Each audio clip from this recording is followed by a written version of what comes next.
This podcast contains spoilers, so listen at your own risk or call back after you've watched the movie. You know who you call. Leave a message. Maybe they'll call you back.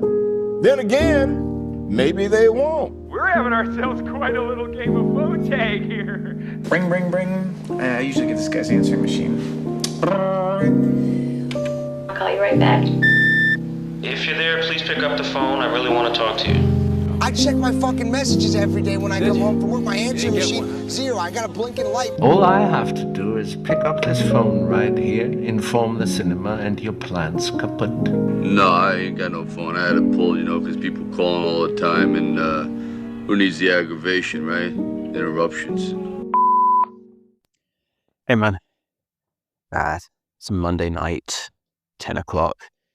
I've been throwing a lot of movies your way lately, and so I'm not sure if you're going to get to this one, but I thought I'd send you a voice note because I was really, really impressed with this film I watched tonight. It's called The Innocents, released in 1961. I've always heard, well, not always, but certainly in recent years, as I've been kind of getting more into horror and researching it, I've heard this movie come up sort of over and over again as one of the most critically acclaimed horror films. So maybe less celebrated within horror fandom, but when it comes to kind of film scholars and film criticism, it's a very, very highly rated movie. So, and that can go either way. I mean, that can mean that it's interesting from a filmmaking perspective, but doesn't really have much in the way of kind of horror entertainment value at this point. Or it can just mean it's a great movie in both regards, like The Shining, for example. Pleased to say it's the latter, in my opinion anyway. I started off the movie and I couldn't work out how it was filmed in widescreen, but seemed to be a movie from like the 30s. I was very confused by the presentation. And then I checked and it's like, no, it's from 1961. So it's very much a callback to an earlier type of film, partially because it's black and white, but also just in the focus and the sensibilities of it are very much classic Hollywood, golden age of Hollywood, not 60s at all. But the addition of widescreen, which is kind of the primary modern influence, at least aesthetically, the addition of widescreen is actually amazing. This is one of the best looking films I've seen in a long time, and it's one of the best looking horror films I've ever seen. Every shot in this movie is just stunning. Like you could certainly watch this film on mute quite happily and not quite know what was going on, but just, enjoy watching these visuals. It's an absolutely beautiful film, both in the shot composition, the rich, deep blacks. I mean, it's one of the many films I've watched in black and white that have made me go, oh man, black and white really was something special. And of course it still exists and people still make black and white movies. But yeah, I don't know what it is, because it certainly goes beyond nostalgia.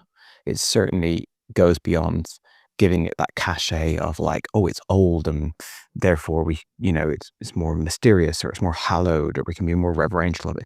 It just creates a really fantastic, cohesive aesthetic in the right hands anyway. And this film definitely is in the right hands in many regards, not just cinematography. I'm not generally a sucker for this kind of film, like a kind of gothic horror, a haunted manor, the governess and the ghosts and all that. It's not territory that I seek out.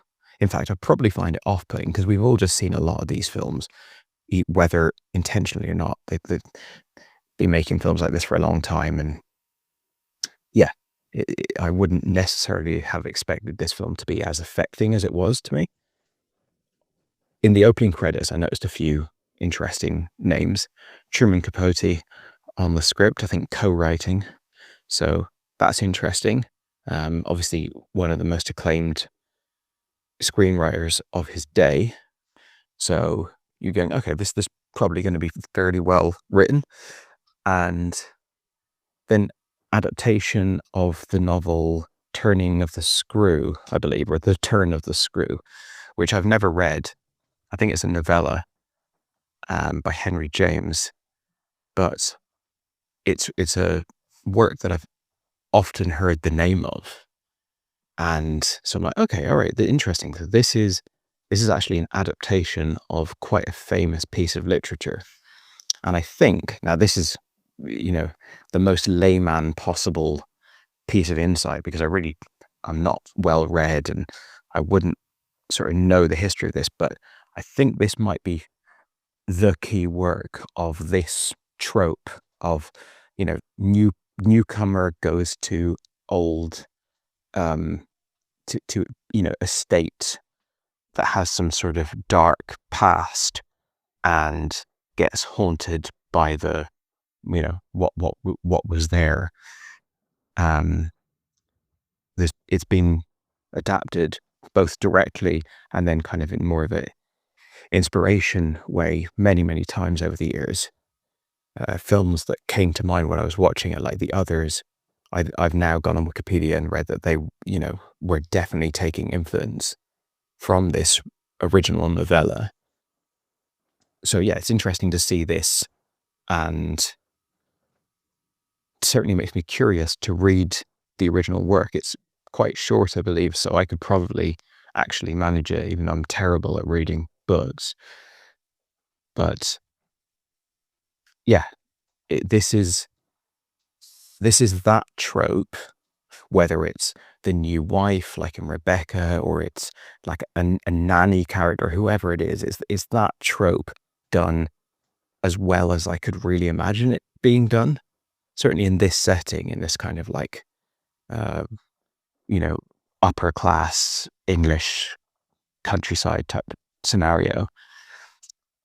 I've noticed that it's been recently adapted by Mike Flanagan, whose work I don't really like, but he made it into a miniseries in 2020 called The Haunting of Bly Manor. And he's done a whole bunch of these hit Netflix miniseries. I haven't seen any of them. And what I love about this film, and what I suspect is unsustainable for a miniseries, or perhaps I'm wrong on that, is this film, right up until the very end, it preserves that ambiguity of, is she just going crazy, or are the kids really possessed? Are the ghosts really there? I mean, it's not a binary, like it's either this or it's this. It's much more of a kind of fluid, well, maybe there's ghosts, but that doesn't tell us everything. Maybe this, maybe that. Maybe she's going a bit crazy, but that doesn't tell us everything. So there's room for endless theorizing. I don't think the film even necessarily invites theorizing, because it's not like there's much fun to be had in like coming up with, oh, what if it was like this? It's more that the film kind of utilizes that inscrutable nature and that uncertainty about her, where she stands and what the nature of the place is, to source a lot of its fear and a lot of its creepiness. So yeah, I guess technically you could do that for an entire miniseries, but I wonder if Mike Flanagan's version has more direct, clear supernatural activity, like a sort of had to happen. This film, I mean, we certainly see ghosts plenty of times, and I don't think there's any film from 1961 or earlier that legitimately scares me, but this film came pretty close. I mean, let's put it this way. If I had seen this in 1961, I'd been a young man in 1961 seeing this, I'm sure it would have absolutely terrified me. The fact that it has as much scare potential now that it does have, when so many films from even the 2000s have almost lost their punch, is phenomenal. The scene where we first see, is it Quill, the name of the male ghost? We see him sort of walk through the window pane, kind of walk out of the shadows towards the window when she's sort of hiding behind the curtain or whatever. That's just incredible gothic horror visual storytelling. And there's so many effective moments and pieces of sound design, and it gets really trippy towards the end. And all of the interactions with the kids, and you know, the classic ramp up of starting with like slightly off kilter, slightly weird little red flags, all the way to like at the end where they're still managing to keep it ambiguous, but with the way she's grilling Miles at the end, it's like she's getting so much material from him, but still not quite complete hard and fast certainty of what the nature of his, you know, whether he's possessed and, you know, whether he sees the ghost and all that kind of stuff. And even the ending when he drops dead, you know, did she strangle him? Did the ghost strangle him? Did he just die of shock, of like, you know, overwhelmed by the situation? The film is all the better for keeping some of these things unclear. The actress killed it. Really beautiful actress. I hadn't seen her before. And I think, yes, certainly this film wouldn't work without her being able to sell you on her motivations throughout it. At the beginning of the film, she talks about how she loves kids and she just wants to look after them.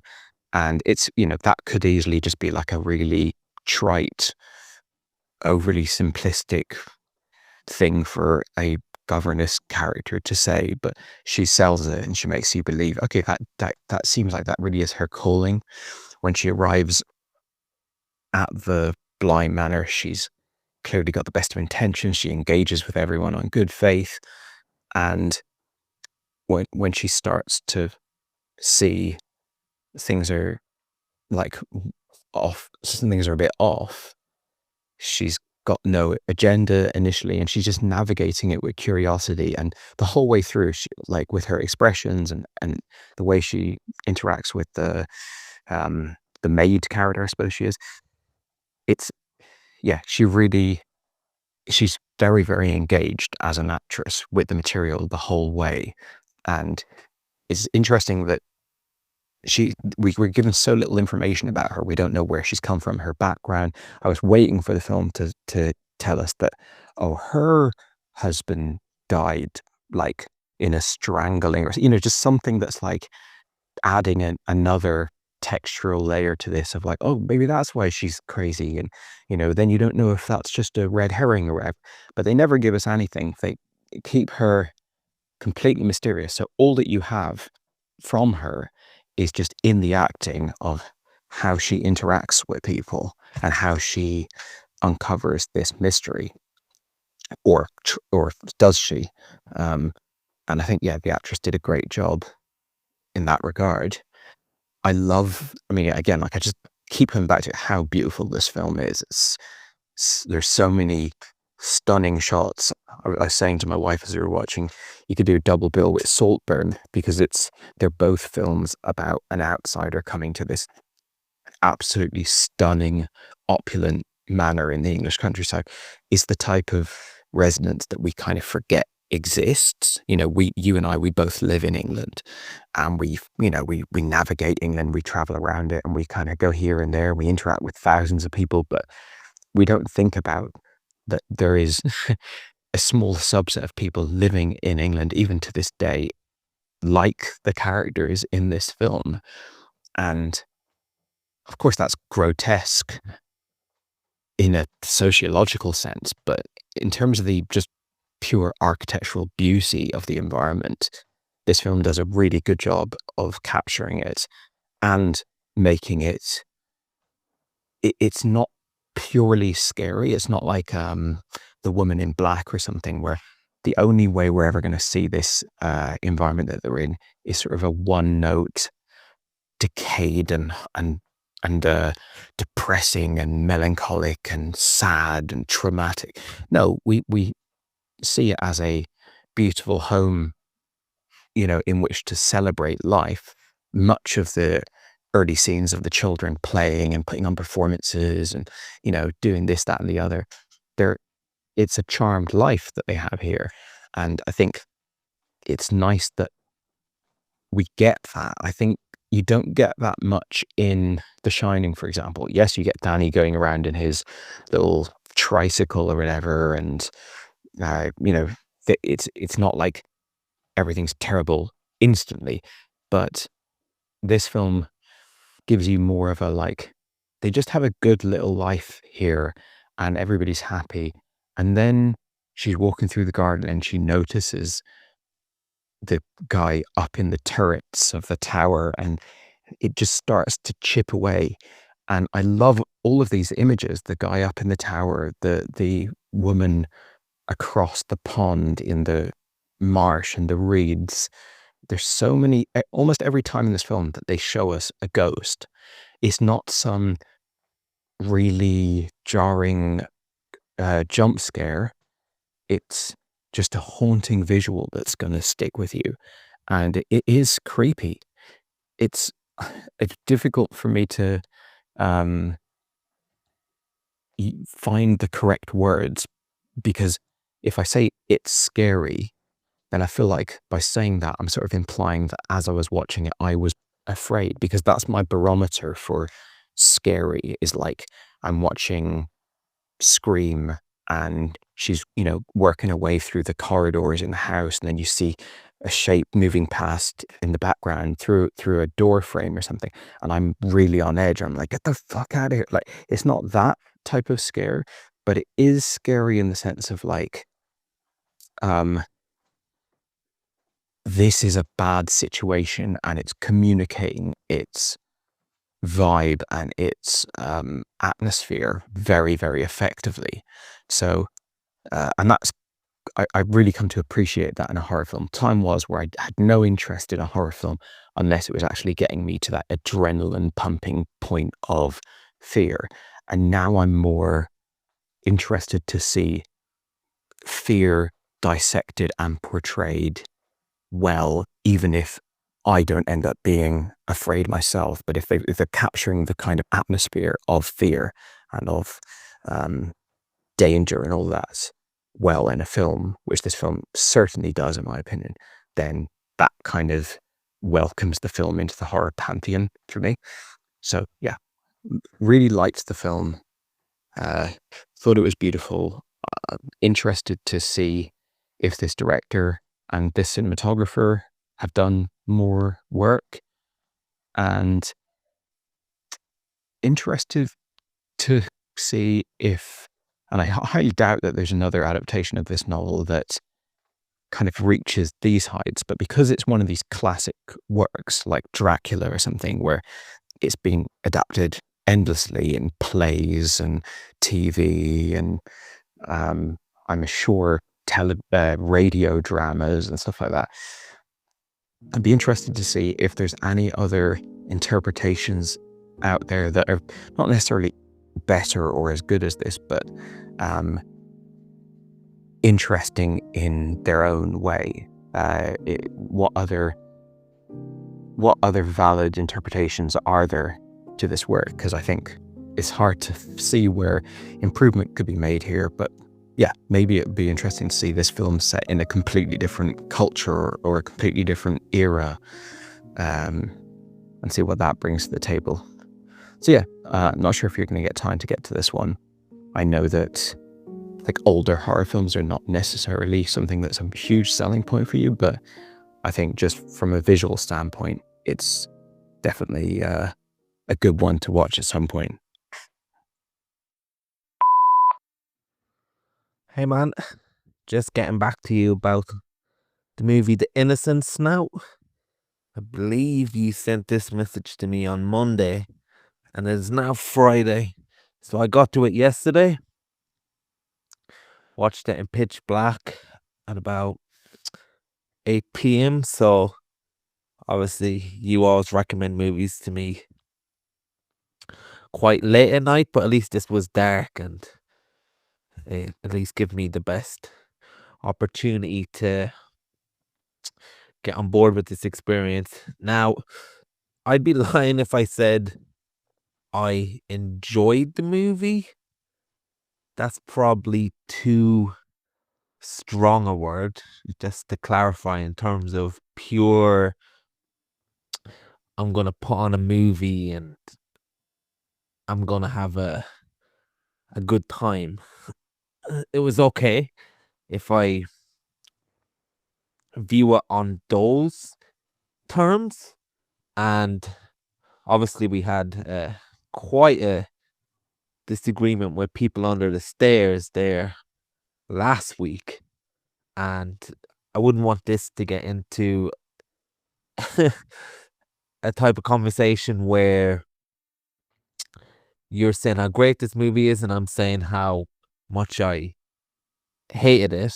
And obviously that's not the case with this movie, because I didn't hate it. I thought it was all right in terms of my viewing experience. And sometimes it's okay to be on the opposite side, like with People Under the Stairs, where, well, you've made the case for how great the movie is, and I'm being honest as my experience as someone on the other side of the fence. Now, that isn't that, but at the same time, I don't feel compelled to make an adversary argument for what I didn't enjoy, because on one level, I agree with everything you said, and in terms of a fan of cinema, there's certainly a lot to talk about regarding the positive aspects of this movie, which I will.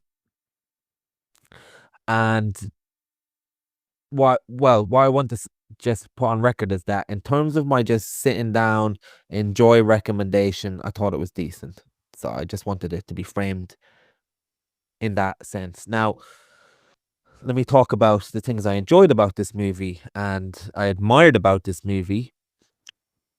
And of course, take this with a pinch of salt, because you're a seasoned horror guy. You watch 30 movies a month in October for God knows how many years when you started this.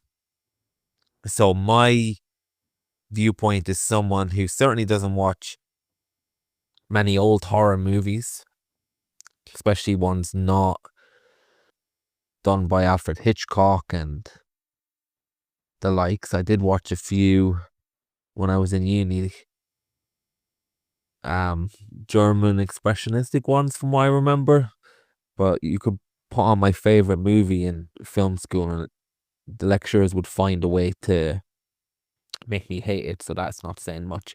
But as far as this movie, I think there's a movie coming out by Robert Eggers called Nosferatu. And if you look at the trailer for that movie, it's such a throwback in terms of the design and feel of it. Well, this movie, and one thing I really liked about it is, like you mentioned, it's 1961 and it just feels like those movies that came out just after sound was invented, in terms of not the silent movies, when it transitioned more to talkies, as they called them back then. Has that feel of it, doesn't it? And you mentioned Rebecca and the likes, and yeah, it's really gorgeous to look at in widescreen as well. Apparently the director didn't want to shoot it in CinemaScope, but I don't know what his objections were, but he certainly found a way around it. Like you, when I see a movie like this, one of my thoughts is, God, black and white is beautiful, and not just in a pretentious, oh, look, they used to make them like this. There is something to it. And there's movies like Nebraska recently, and even something like Francis Ha that chooses to do something in black and white, and it really adds to it. And I presume in 1961, the decision to shoot this in black and white has to be a choice as well, not something that they were confined to. And there's something about the lack of color and shadows and foreground and background that really lends itself to focus and the eye in itself, and it really adds to the genre of this movie. Like you, I didn't think this movie was necessarily scary. It was eerie though. I think you were looking for the word eerie, and it had a hint of sinister. I think they're good words to describe this movie. But the aesthetic and the house and just how beautiful everything is in this movie really adds to your enjoyment, even if you're not wowed by the movie in general. I do think this movie does a very good job of showing the ghost as well. There was something refreshing and quite interesting from my perspective of watching a movie like this after, let's say, something like Orphan that we talked about as well a few days ago, where that movie is just blueprinted on blueprints on blueprints on blueprints that, well, the music goes bang and the camera goes here and then it pulls back and you're expecting this, and it uses this language of cinema that's been honed and continued for a long time. Where in this, I really liked the not knowing when these visual things were going to happen and how it presented them. Like there's a scene where Deborah Kerr is playing hide and seek with the kids, and I just wasn't familiar with the rhythm of a movie that presents ghosts and, if you want to call it, scares in this way. When you see something walking across a corridor for a second, it's not done with the bombastic, look at this, I'll be scared nature of movies that I'm used to. So when you're presented with the eeriness in this movie, you almost do a double take. It's almost surreal, but not surreal so much in a movie way. It's surreal in the way that you probably would see something like that if it did exist, and the camera engages on it in a way that, yeah, it's there. You're going to need to second guess yourself. The audience is going to second guess itself. And you just have to process it while seeing it. And it's not done in the way that a magician does something to, whoa, look, it's gone, let's go back a second. No, it's there. Look at it. Look at it there. And I like that aspect as well. And there's a scene also where, again, in the hide and seek scene, where she goes into this room with dolls and all these old toys and stuff like that, and it's just something as simple as, I think there's a toy rock or something, and because you're not really trained where this film goes, it does make the scene a lot more tense and eerie than maybe it should be. But I like that, and I like the imagery in this movie is very good. I really like the appearance of the ghost on top of the house all of a sudden, and it's almost like you don't even expect that part of the house to exist. So when it goes up there with the camera, you just see this ghostly figure, and it's it's striking, isn't it? And then when she goes up there and the kid is just hanging around, really adds to it as well. And yeah, Saltburn is a good point to reference, I guess. I do like I don't know what the word is, the honey isn't necessarily honey portrayal of the house. Obviously, we got these gorgeous landscapes, we got this gorgeous pond, we got these great grounds, and then you see a fly come out from the statue, and it's just this kind of sense that all isn't what it seems. And I do like stories like this in general. I do like these gothic investigations. I like the setup with the uncle originally when he's just saying, I have no time for this shit. I'm staying in London. You got to go there. And I also thought Deborah Kerr was really good. She reminded me a bit of Gretchen Mol, actually, in this movie, both in her appearance and some of her acting, especially, I guess, if you go by Boardwalk Empire. And I don't really know if it was intentional or not, and I don't think that's necessarily a problem, but it did make me wonder what kind of dance I'm doing with her performance. Like I said, I enjoyed it. She seems very startled at things where, for instance, one of the little kids that she looks after says, "Oh, I can't remember his name now, but oh, Timmy is coming back tomorrow." And then when he finds out that he is, or when she finds out that he is, there's a shocking moment and she's really bewildered and flustered, and I'm thinking, is that because she feels that the kid predicted that, or not? So I never really knew where I was with her performance and why she was acting it 100%. But now listening to you and thinking about it a bit more, that might be intentional in terms of the ambiguity of what is happening. And there's also the scene where the maid goes, "Well, that's the devil's eye," or she mumbles something, and then Deborah Kerr's like, "What?" And then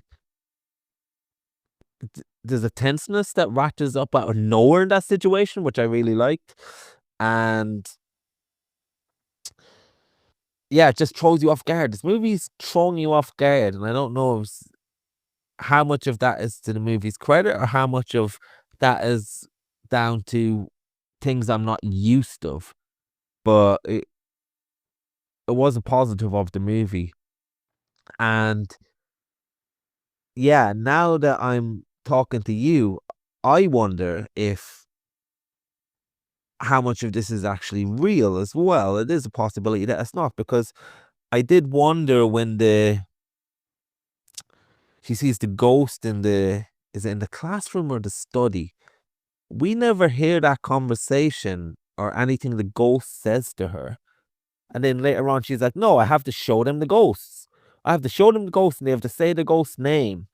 And that will solve it." And also, it never actually does solve it. It fucking makes things worse. So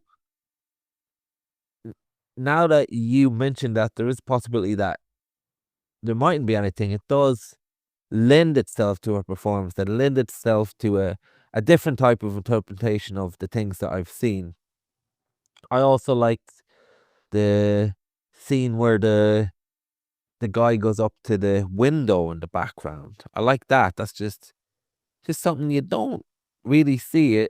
They're very striking images, especially in the black and white, and the woman in the pond as well. Some very good images. I also like that the children, now I'm Irish and you're Irish, so English children are probably naturally scary to us, but I do like that kind of, "Well, I'll be awfully sad if we don't expect to do that. Oh, come along, governess." And that kind of way that they play the possession, if they are possessed or not. And obviously I read that the director didn't show them all the scripts, so they don't really know what type of movie they're in, which is a smart choice because it lends itself to us wondering what kind of children are we seeing. And when they're going around saying stuff like, it'd be frankly obvious if you didn't play hide and seek with us, and oh, well, I don't know, governess, if you're like this. And then so let's just say that they are possessed. It's a type of possession that you could walk across with and have an interaction with and not realize that they're possessed at all. Unlike movies that we normally see, where it's Damien or these type of movies where you're thinking, well, this kid is obviously fucking possessed. With this, you're not sure, are you? They play it quite well. And let's presume they are possessed. I do like the story and how they're being used and how they're being possessed, in the sense that there's these two spirits and these two people who died that are inhabiting the different spirits. Well, inhabiting the children with their spirits. And I don't know if there was meant to be a love story between those two characters, or those two ghosts, or like a horrible toxic relationship. It was a bit ambiguous, wasn't it? But I also do like the detective work of these type of things, where you're trying to figure out what happens and getting to the bottom of the history and the lore of the house. I like that as well, where you're finding the picture. What does this song mean? What happens at this time? What is this room? I do like when you uncover the underbelly of the house, like you mentioned in Saltburn. And I also like the ending, because you almost think, well, that's going to work. She said it's going to work, and then we're just left with a dead kid. And then the movie resorts back to the hand gestures that we get in the opening credits, where we just see someone praying or something. And that's quite an abrupt way to end the movie. And it does hit its mark. So, yeah, I agree with everything you said. I guess this is almost like, for me, a Western, if I'm saying, yeah, look at all this. And you're like, yeah, I agree with all that, but it just doesn't do it for me in the same way it's doing it for you. I am glad I seen it, though. And it was a nice experience from an outsider, of a lover of horror, to, number one, hear your voice note, and number two, experience the movie. So yeah, I'm glad I seen it. Hey man, just finished work on a Friday, having a drink, relaxing, listen to your voice message there. Yeah, Robert Eggers is a good frame of reference. I haven't seen his Nosferatu trailer, but just visually, I'm sure he's a fan of this film. I mean, obviously he loves the earlier films, German Expressionism and stuff, but this film I feel like is sort of a later entry into that canon of like really extreme shadows and shapes and very kind of arresting contrast on screen. Yeah, I also read that the widescreen, or the CinemaScope as it was forced on the director. It's kind of funny, like apparently they forced that it had to be in color and it had to be in widescreen, and he managed to completely wiggle out of the color obligation, and he tried to get out of the widescreen obligation by sort of putting a vignette shape on the screen. You might have noticed sometimes there's sort of the edges fade out, so he's obviously used to shooting in a more boxy 4:3 ratio, I'd imagine, and he was trying to mimic that. But it's just a weird case of someone reluctantly and against their will going along with something, and then kind of mastering that thing and delivering it in a way that's one of the best visual experiences of that just kind of aspect ratio that I've seen. Anyway, yeah, it's an interesting little tidbit. Yeah, I agree with your depiction in the movie that it's sort of an eerie film. It's a sinister film. It's not scary to us now in 2024. Could well have been scary at the time, but things don't stay scary forever. But the eerie atmosphere of it is very typical of this sort of like gothic horror style of film. Just carrying my son around here now in the baby carrier, and he's starting to stir, so he might pipe up. Might have to cut this short, but yeah, I think the control of the tone and the atmosphere worked really, really well for me. Obviously, I am more a fan of these older horror films than you are, and this is one of the best ones I've seen. I've seen another film from around the same time called Village of the Damned, which I'm sure you know it, at least like kind of to see screenshots of it and stuff. And one of the main kids in that movie is the boy from The Innocents. I think he's called Miles in The Innocents. So that's 2 times I've seen him as like a little creepy kid from films of around this time.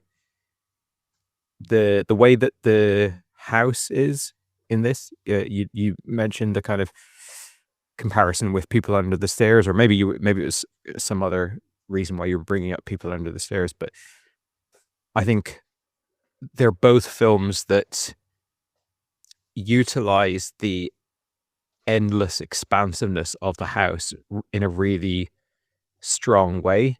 Now, in this case, it's realistic. A big, massive, like upper class English manor is this big. It doesn't feel artificial or unrealistic that it's as expansive as it is, and that she can go on these like middle of the night quests trying to track down a noise or something, and that it just goes on and on through corridors and stairways and stuff. That feels true to the location. In the case of People Under the Stairs, it's a complete fantasy, surrealist contrivance to make the plot work, make the adventure story of that film work. But in any case, no matter whether it's realistic or not, does make for a great setting.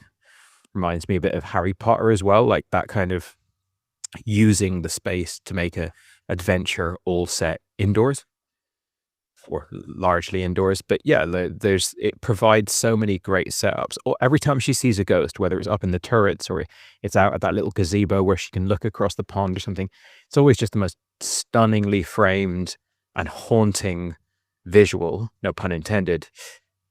And I think if you didn't set the film in this environment, you'd be losing a lot of that.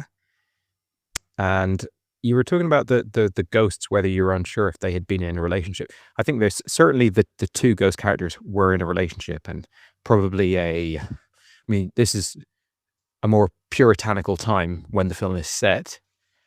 And I think he was the valet of the rich uncle guy, and she was the governess. And maybe it was a bit maybe a bit improper that they had got together in the first place, but it certainly is explained by the older woman in the movie that they had a very they weren't hiding their business. I think it's implied quite heavily that they were having sex all over the grounds and anywhere they wanted, and people would see them and the children would see them, and that there's an implication that he was a monstrous guy and they were having this wild, risque and maybe sinful relationship, and that the kids were very heavily exposed to that. And then as the film progresses, we see the kids holding hands. I think we see them kissing each other. We see that sort of sinful sexuality within the philosophy of the story kind of start to be hinted at through the children. And I think the film goes as risque as it can, given when it came out. I was reminded of Kubrick's Lolita, which only implies things and it can't actually really show anything. So you're having to sort of put 2 and 2 together about what's happening not on screen. Not that this film has that exact thing, but it has a sort of, it's because of when it's set and because of the way it's acted, and Deborah Kerr's kind of aura that she gives out, it's very clean and mannered, but beneath the surface I think there's a lot more of a wild, dark element, and some of that is a sexual thing. And I think there's I got at least the implication that the young boy Miles seemed to almost be maybe seducing her, and that would be because he's possessed by this womanizer valet character, and they kiss at one point, I think. And so I like that the film sort of skirts up against darker subject matter. It's always nice to see that interplay between the very ordered and clean and then the dark underbelly. Speaking of Kubrick, Eyes Wide Shut is a bit of that as well, whereas the very structured and clean and shiny, and then the dark side of humanity that lingers underneath it. So I think the film does quite a good job of that. And yeah, again, I really liked it. One odd little detail of it, which slipped my mind when I sent you the first voice note, but it's come back, is I think it's the only film I've ever seen that delays the studio logo, and it starts with just black screen with the kids singing, and that goes on for quite a long time, maybe like 20 seconds or something. So you just get a black screen, the kids singing, and then we get the logo. I can't remember what studio made it, whether it was Warner Brothers or Fox or whoever it was. What I've seen many, many times is studio logo, then a black screen for a long time, and then the movie. Whereas this is actually delaying that thing that normally sort of signifies the beginning of the whole presentation. You do that first, like on second one, you jump into that. In literally every film I've ever seen, I might be forgetting one or two other instances of this, but it's incredibly rare. And I was reading afterwards that doing that, again, unprecedented and as far as I'm aware, unrepeated, doing that was so confusing to projectionists that they would cut off that opening 30 seconds or so of the film. But assuming you get it, assuming you don't get some projectionists cutting it off, it actually is a really haunting way to start the film. Like, you've no idea what this movie is. You haven't even seen the visuals that normally say you're watching a movie. You've seen nothing. You're just sat in darkness and you're just listening to this haunting kid singing this song. So yeah, there's an element of style to this film that I think goes beyond what I was expecting. Anyway, glad you enjoyed it as much as you're kind of going to like a film like this, I think, from the sounds of it. And yeah, good flick. Yeah, absolutely crazy that he had to fight so many decisions. Like, you could imagine that Black and White at the time, having pretty much just come out of it, like not so many years prior, that you could imagine a producer balking at the idea of a movie being made in black and white, maybe at the time, and having to fight for something like that. And having seen this version of The Innocents, I can't really imagine a version in color. It's just really imprints in your mind, doesn't it? The viewing experience and the aesthetic. But it did get me wondering what you're saying as well. On the other hand, the decision to have it in CinemaScope is a great decision that really separates it and merges an older aesthetic with something new, or at least certainly new at the time, or something that you certainly don't see now either. And you could imagine how many decisions. I'd love to have a look at things like that, where producers have limited or put a constraint on something and it's turned out to benefit the film. And we often have the conversations with artists that maybe being allowed to do too much sometimes interferes with the art, but at the same time, you want an artist to have mostly free reign. But there is something about the restrictions on something that somehow brings the best in people sometimes. So I wonder, is it more of a negative or a positive if you just happen to have a tally of the best films around, to know if it's better in general to have no interference or not. And yeah, I was reading a bit what you were saying about Truman Capote getting involved with this script. He wrote the script in between waiting for the case to conclude in cold blood before he could finish his book. And apparently this is quite different to the adaptation. So I'm not sure how much it would be worth your while actually reading this adaptation. But apparently one of the things that is in the original script is the ambiguity of whether the ghosts are real or not. And apparently that was Truman Capote's mission statement as well, to keep it ambiguous, just like in the source text. But apparently as well, he regretted one scene where it's in the study and the ghost appears and she touches a tear of one of the ghosts. I actually don't remember that scene at all. So maybe it's something that he wrote in that got cut, or it's been a few days now. So I'm pretty sure you can't even remember if that happened or not. But I was reading some extracts from Truman Capote's diary, not his diary, his autobiography about it. And he mentioned it. But yeah, it's actually a movie that stayed with me in a visual sense days after watching it. It's a place that exists as an experience in my mind now. When I think of that movie, there's something about the images that bring me there. And that doesn't happen very often. So yeah, glad you sent it my way. Yeah, definitely a film that grows in your mind over the days. Last night I watched another black and white film from, I think maybe the year after or something, called Carnival of Souls, which was also absolutely phenomenal. Very different, but both films made long into the color era in black and white.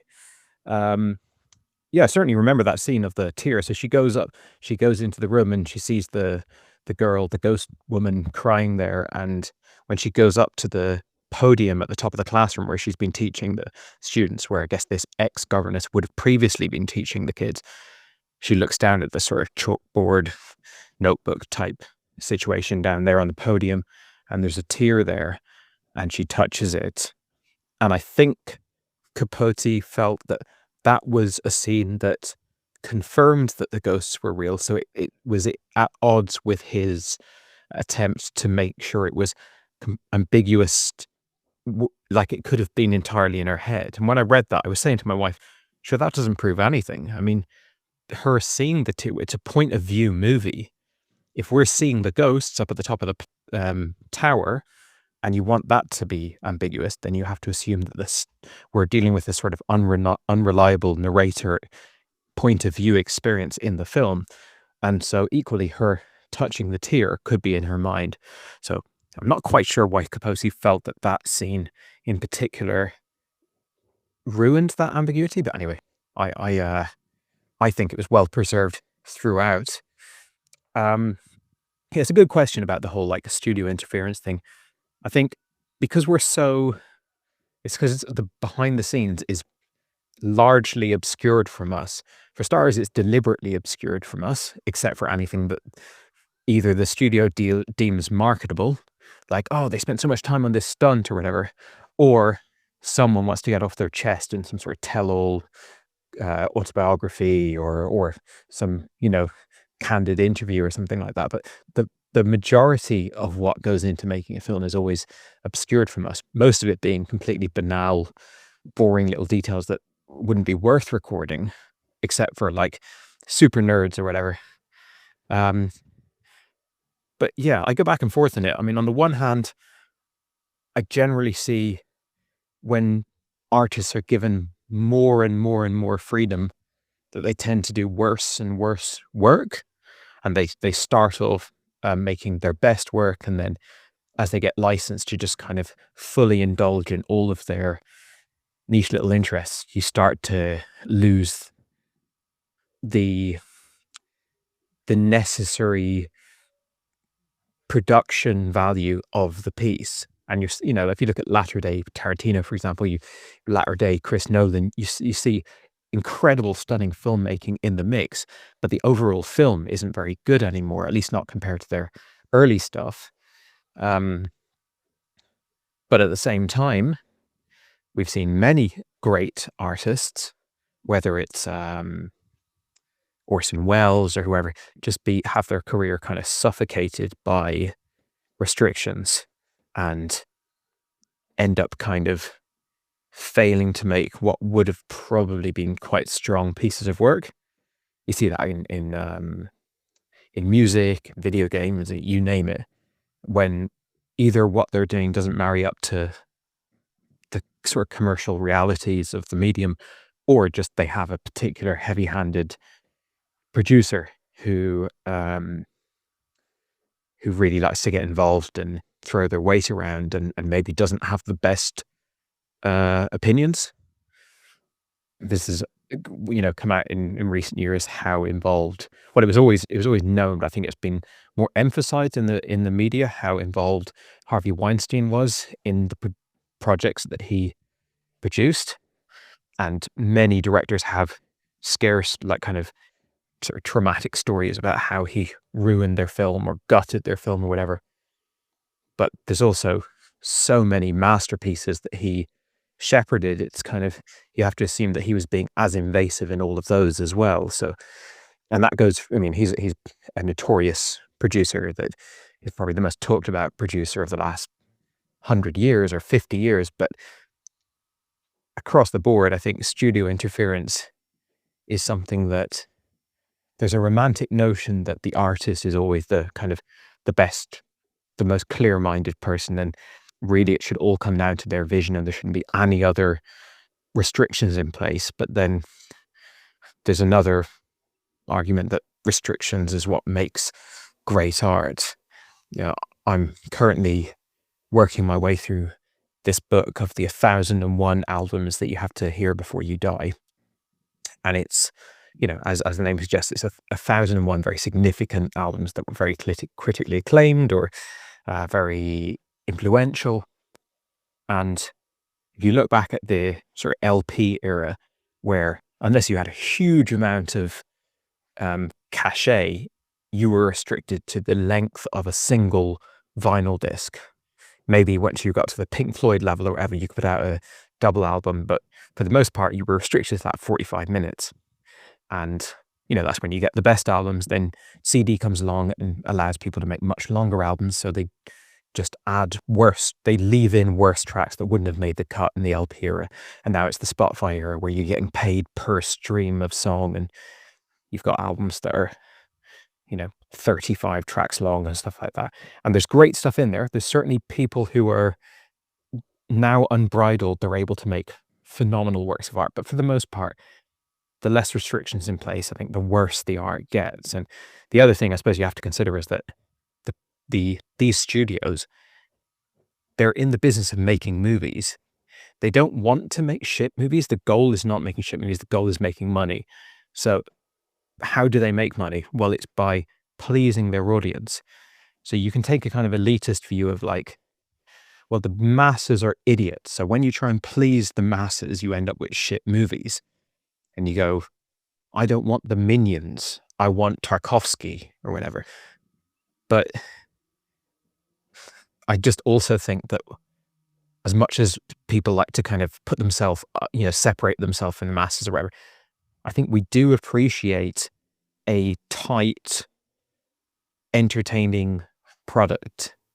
And so very often what we don't see, because it's not a big romantic story that gets talked about, what we don't see is how many films we're watching that we're really enjoying that are kind of saved, that were saved by the producers and that, or the studio or wherever, the suits, the executives, the people that are like the villains for your average sort of film buff. I mean, as you said, it would be interesting to like get some sort of record of that, whether there was a book that was like specifically on that subject matter. I don't know how popular a book it would be, but I do notice it from time to time when I hear these decisions that were forced upon people. Like this person, whether it's Kubrick or whoever it might be, they're a brilliant, phenomenal genius, artistic wonder who is, a lot more creatively unique and incredible than the producer on the project. But 5% of their ideas are shit. And the producer or the editor, whoever's trying to cut out that 5% that's maybe immature or provocative or overindulgent, or just it doesn't belong in the strongest version of the movie, and being able to cut that out or steer away from that and marry the two up, where you're marrying up 90% vision of the artists and 10% just making sure that there are some sensible parameters in place, has probably delivered us a lot of our favorite work. And some of the endings to movies and stuff that you hear about that people wanted to have are completely ludicrous. It's hard to see how they would have worked. But yeah, certainly I think the CinemaScope in this is really interesting. I think CinemaScope, of course, it was replaced by quite similar technologies, anamorphic and stuff like that were very long lasting, but CinemaScope specifically I think was quite short lived. So it could be possible, if one wanted to kind of take in all of the sort of significant acclaimed CinemaScope movies. I think it was only maybe 6 years or something, 7 years that it was around, and maybe only one studio was using it. So I think could be an interesting little project, although how distinct it is from the